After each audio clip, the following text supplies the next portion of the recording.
I live in the NoMa area of Washington, D.C., and there are barely any Black-owned restaurants. There's one over in Union Market, it's called Puddin', and the food is great. Expensive, but great. So when I saw this food truck and I saw the man inside, I was like, is this Black-owned? And I said, who cooks the food? He's like, oh, I do, blah, blah, blah. I'm like, okay, and what else do you serve? And he's like, oh, we serve breakfast, and he has an actual restaurant somewhere in the area. He told me where it's at, but I'll have to check it out another time because I want to see if the food is good. Look at this, y'all. So it's whiting and chicken wings. I haven't had whiting in a long time. My mouth is watering. Now, the only thing that's missing from this whiting thing is my white bread. These are the wings. Now, I like this part right here. It's my favorite part. Let's taste that.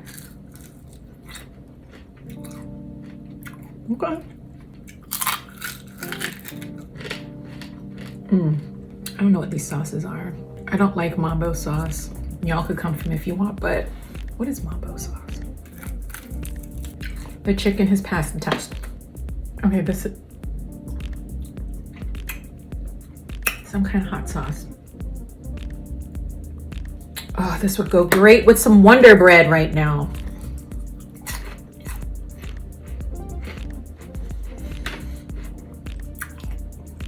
I'm not mad at it.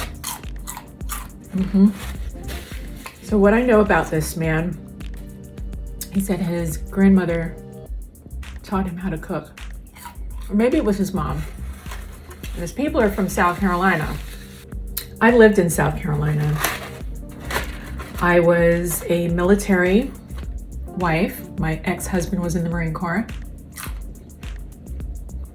And we lived in Beaufort, South Carolina. And then once he got out of the service, bounced around back and forth from Florida back to South Carolina.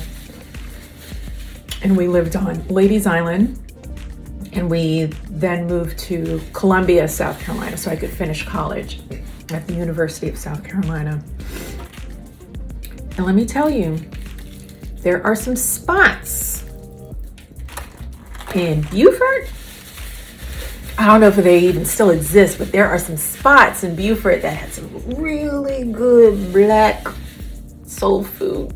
And it was, oh my God. Yeah, that's the only thing I miss about South Carolina.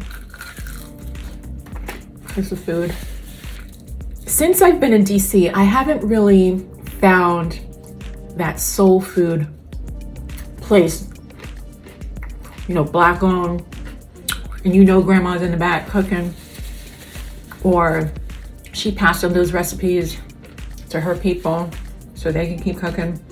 I haven't seen them because most of the DC influencers that I follow or that comes up on my feed, they're not tapping into those restaurants.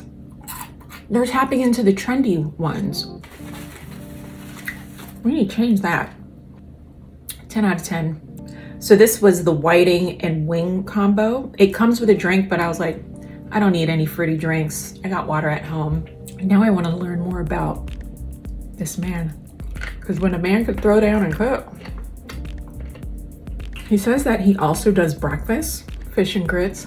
And given that his people are from South Carolina, 9 times out of 10, they know how to do some good grits. There's some people out there that don't know how to do grits the right way. But I want to interview him. I want to find out more about him. What inspired him to get a food truck and park it in the middle of NoMa? Because that truck is never there. Never there. And the food trucks that are by the Smithsonian, they all look, smell, and taste the same. I don't eat food from them anymore. I'm so glad I found this food truck.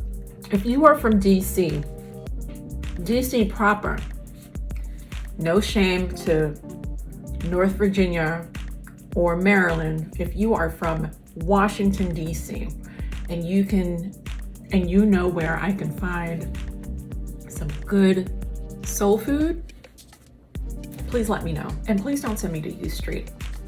Don't do that. I'll go to Anacostia. I'll go to the Southeast. I'll go deep. But don't take me to U Street. That's too easy. Sourdough bread's just gonna have to do with this special mayonnaise.